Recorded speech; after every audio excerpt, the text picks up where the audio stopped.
Buletin Didik 22 Jun bersama saya Zaiti Zubir. Salam hormat dan salam sejahtera. Graduan pendidikan akan diberikan keutamaan dalam pengambilan khas guru secara one-off seperti yang diumumkan Kementerian Pendidikan pada Ahad lalu. Menteri Kanan Pendidikan Datuk Dr. Razi Jidin berkata ia tertakluk kepada calon yang memenuhi kriteria ditetapkan selain berjaya dalam semua tapisan yang akan dilaksanakan.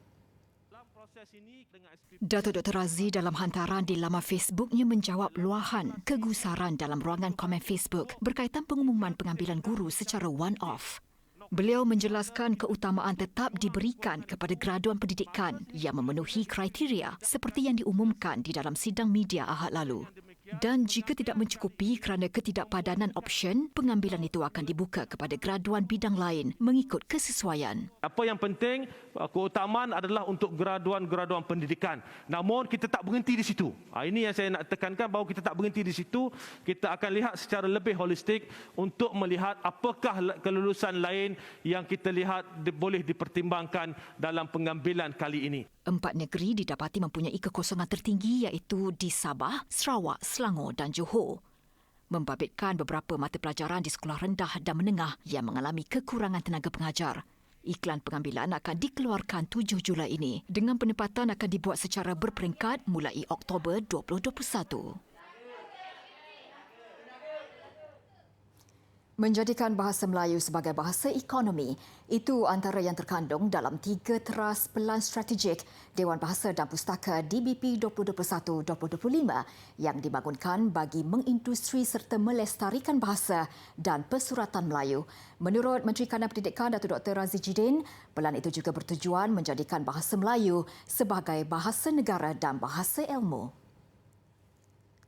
DBP menggalas tanggungjawab besar untuk memartabatkan bahasa Melayu selaras dengan perkara 152 Perlembagaan Persekutuan yang meletakkan bahasa Melayu sebagai bahasa kebangsaan.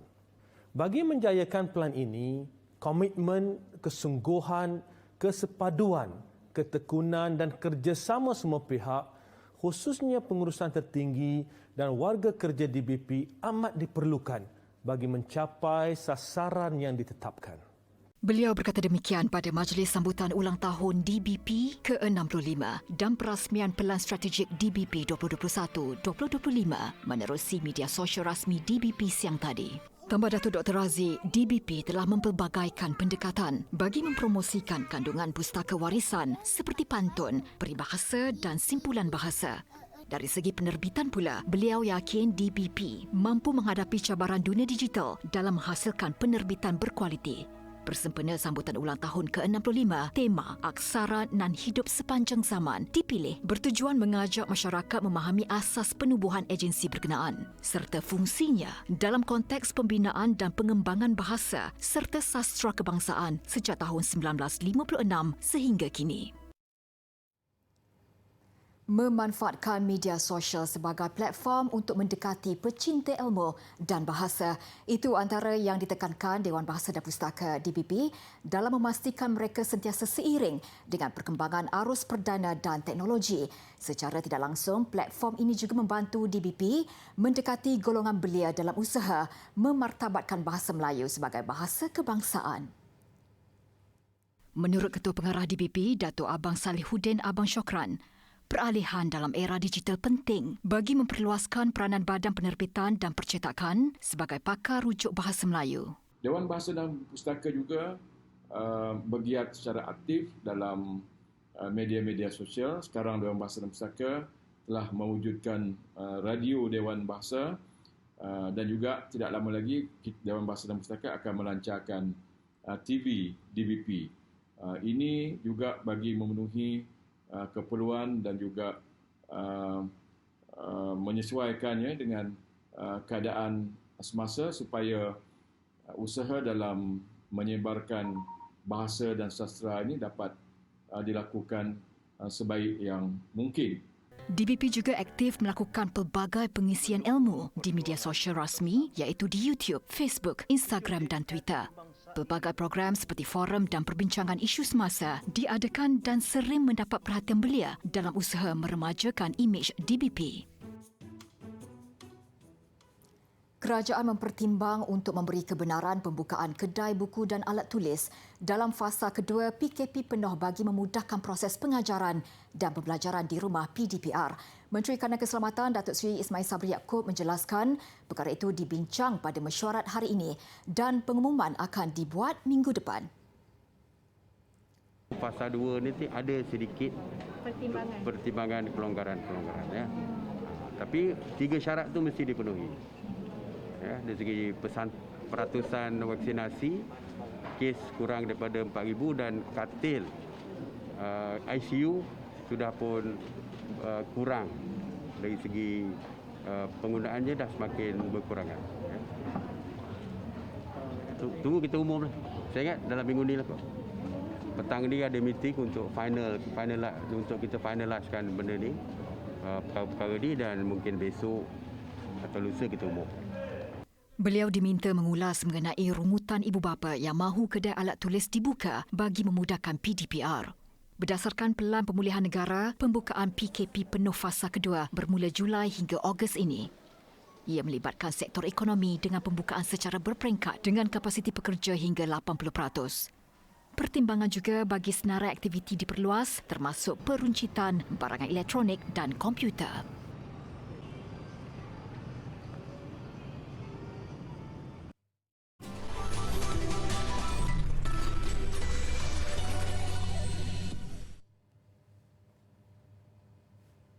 Bersua kembali, keputusan Kementerian Pengajian Tinggi KPT melanjutkan permohonan UPU online sehingga 2 Julai depan disambut baik oleh pelajar lepasan CJ Pelajaran Malaysia SPM 2020.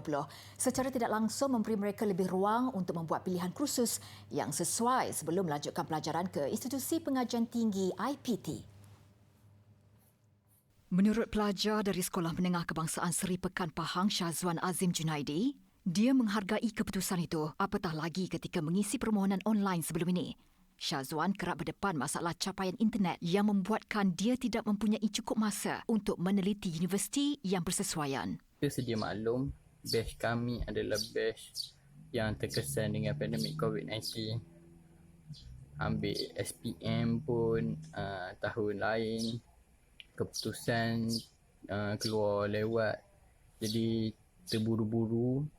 So mungkin pihak UPU tak nak bagi kami tekanan untuk mengisi permohonan U dan memberikan kami sedikit lagi masa untuk berfikir.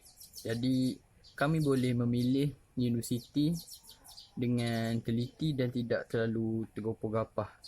Cita-cita saya ingin jadi chef. Jadi saya memilih, saya mengisi banyak UPU, saya mengisi banyak pasal kulinari, pastry, kulinari dengan pastry saya banyak isi. Sebab lepas habis diploma, saya mungkin sambung degree sikit, lepas tu saya nak buka restoran sendirilah. Jadi sebab dari usia kecil lagi saya memang suka memasak.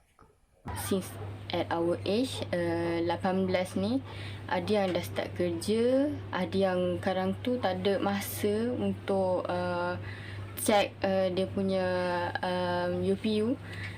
And sometimes I think lebih baik diberi masa yang lebih untuk fikir lebih dalam. Macam saya mohon bidang pendidikan. Untuk 3 first tu memang untuk bidang pendidikan, so that saya dapat capai cita-cita saya, which I want to be a teacher. Sebab my mom memang nak ada one of our family yang jadi teacher. Memang saya nak tunaikan hasrat dia. So saya cuba untuk letak 3 pilihan atas tu berdasarkan pendidikan punya bidang. Pendapat sama turut dipersetujui Ahmad Huzairi Zaharuddin, pelajar Sekolah Menengah Sains Sultan Iskandar Mersing Johor. Lanjutan tarikh permohonan ini membolehkan dia berbincang semula dengan keluarga bagi memilih program pengajian yang bersesuaian dengan keputusan SPM-nya. UPU ni dilanjutkan hingga 2 Julai amat bernas kerana dia memberi masa kepada pelajar untuk membuat keputusan yang sebetulnya. Macam mana dia nak pilih kos apa, dekat mana, dia nak, dalam bidang apa, semua itulah dia boleh bincang dengan ahli keluarga dia. Saya ingin mencuburi bidang farmasi. Seperti mana yang kita lihat sekarang, sistem kesihatan negara kita kian lumpuh kerana COVID-19. Oleh itu, sedikit sebanyak saya dapat menyumbang dari segi perubatan. Dalam pada itu, bagi mendapatkan maklumat lanjut, pemohon boleh melayari laman web tertera. Pemantapan sistem pendidikan negara menjadi tonggak utama memajukan negara. Justru institusi pengajian tinggi IPT di Malaysia sentiasa digalakkan untuk membuat penilaian kurikulum program pengajian yang ditawarkan supaya kekal relevan dengan kehendak industri. Ia kerana keberhasilan seseorang graduan daripada IPT diukur berdasarkan faktor kebolehpasaran. Kolej Universiti Yayasan Pahang UCYP antara IPTS yang menitik beratkan kebolehpasaran graduan bagi mengurangkan pengangguran di kalangan siswazah. Kolej Universiti ini menawarkan 27 program dari peringkat diploma hingga Doktor Falsafah. Justru ia membuka ruang pilihan khususnya untuk pelajar lepasan Sijil Pelajaran Malaysia SPM melanjutkan pelajaran di peringkat diploma. Kita mempunyai bidang yang agak luas.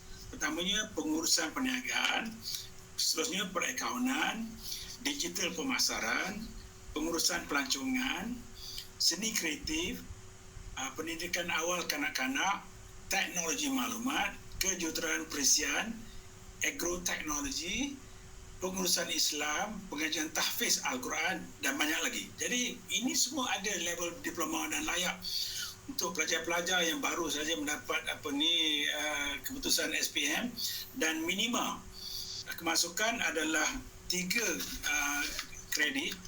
Bagi pelajar dari keluarga B40 dan M40, bantuan pinjaman pendidikan juga disediakan.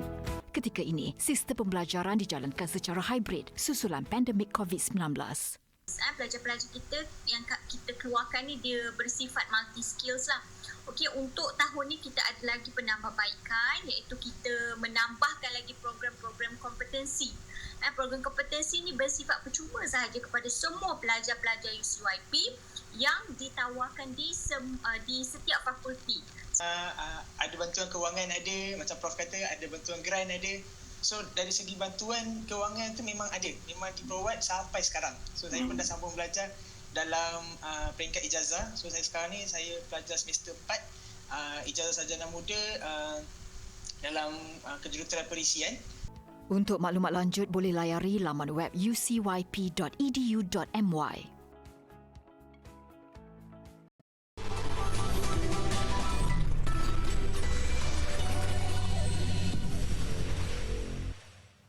Media Prima Berhad MPB hari ini menyerahkan hasil kutipan tabung kemanusiaan Palestin berjumlah RM500,000 dalam usaha meringankan beban rakyat negara itu yang menjadi mangsa kekejaman rejim Israel bulan lalu. Sumbangan orang ramai itu disalurkan kepada badan bukan kerajaan NGO Mercy Malaysia yang telah sekian lama menggerakkan misi kemanusiaan di bumi Palestin sejak tahun 2008. Penyerahan sumbangan itu disempurnakan pengerusi kumpulan MPB, Datuk Dr. Said Husin Al-Junid kepada Presiden Mercy Malaysia, Datuk Dr. Ahmad Faizal Muhammad Perdaus. Dalam program Malaysia hari ini di Sri Pentas pagi tadi. Hasil sumbangan itu bakal digunakan bagi misi kemanusiaan di Gaza, antaranya sebagai dana sokongan kepada kemudahan kesihatan dan infrastruktur di 5 hospital di wilayah berkenaan. Terima kasih saya bagi pihak Mercy Malaysia dan juga yang paling penting sekali bagi pihak mereka yang menjadi mangsa di Palestin, terutama sekali di Gaza, mengucapkan ribuan terima kasih kepada Media Prima Berhad, terutama sekali kepada Datuk Syed dan pengurusan tertinggi Media Prima kerana telah berbesar hati menyumbangkan sumbangan sebanyak RM500,000 Malaysia pada hari ini kepada tabung kemanusiaan Palestin Mercy Malaysia. Ini bukan kali pertama Media Prima menyumbangkan sumbangan kepada mangsa-mangsa keganasan Israel di Palestin, dan ini juga bukan kali pertama Media Prima bekerjasama dengan Mercy Malaysia. Tahun ini saja sebelum berlakunya konflik yang terakhir ini, Media Prima telah pun menyerahkan RM230,000 kepada Mercy Malaysia untuk melaksanakan program-program terutama sekali dalam bidang kesihatan reproduktif. Saya ingin mengucapkan ribuan terima kasih kepada orang ramai yang telah menyumbang kepada tabung kemanusiaan Palestin. Sebagai sebuah syarikat media yang terbesar Malaysia, kita akan memainkan peranan kita untuk mendapatkan sumbangan-sumbangan untuk membantu rakyat Palestin dengan keadaan sekarang yang mereka hadapi. InsyaAllah di masa-masa akan datang lagi, saya percaya kita akan dapat mengumpul dana-dana ini untuk membantu rakyat Palestin. Selain menjalankan misi kemanusiaan akibat penindasan rejim Zionis ke atas rakyat Palestin, Mercy Malaysia turut memberikan bantuan rawatan dan vaksinasi COVID-19 di Gaza. Ekoran jangkitan kes di wilayah itu semakin meningkat. Buta baru celik, angkuh dan sombong kerana beroleh kekayaan atau pangkat.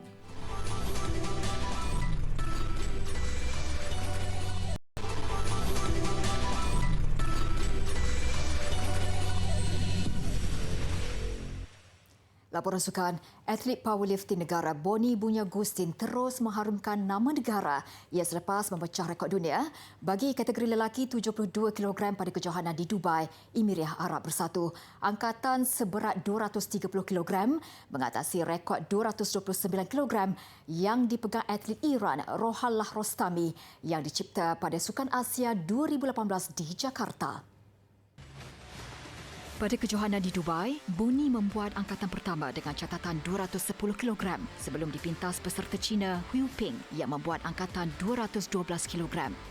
Angkatan kedua, Boni tampil dengan bebanan lebih besar seberat 221 kg yang turut menyaksikan angkatan mudah dilakukannya.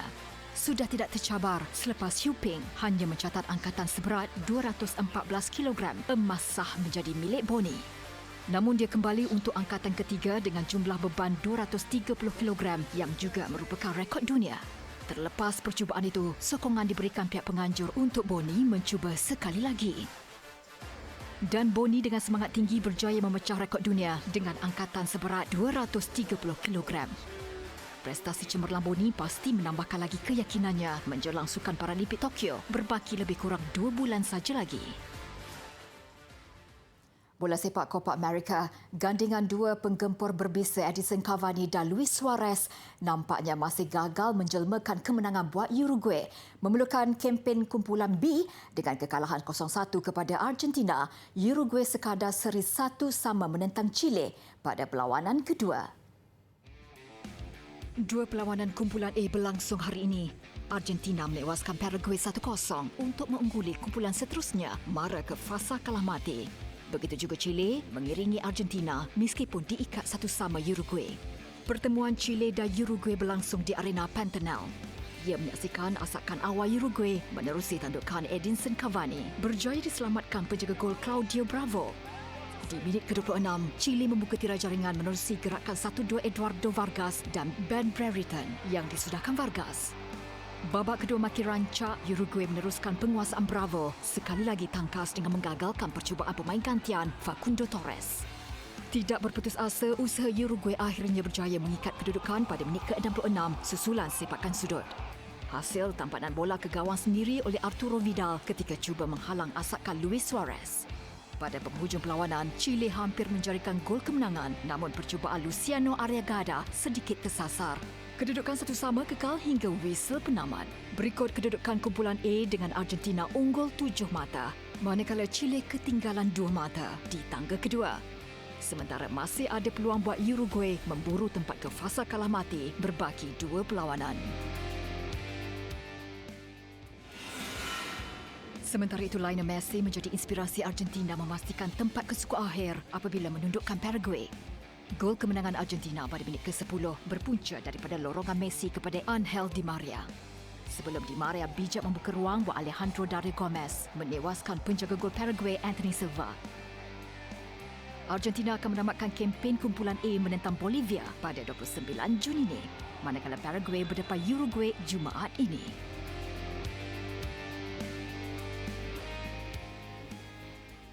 Visual secara dekat luncur air mengakhiri buletin didik malam ini. Dengan itu saya Zaiti Zubir, salam hormat dan jumpa lagi.